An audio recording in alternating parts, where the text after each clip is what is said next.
Hey guys, welcome to TutorialGuru. Today we'll be learning how to send location in Viber, and now let's dive right in. Now to send location in Viber, first open up your Viber app on your phone, and after opening your Viber app guys, open the chat box of the person to whom you want to send your location. And after opening your chat box of the person to whom you want to send the location on guys, at the bottom left corner of the screen over here guys, you can see there's a plus button available for us just beside the message bar over here. Tap on the plus button at the left side over here and let's tap on it, and this kind of panel will appear where you can see there's a location option available for us.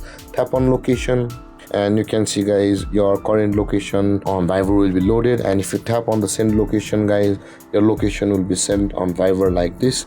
And guys, this is how to send location on Viber, and if you have any confusions or questions regarding the topic, feel free to comment in the comment section below, and don't forget to like, subscribe and hit that bell icon for more videos. Thank you for watching guys. Peace.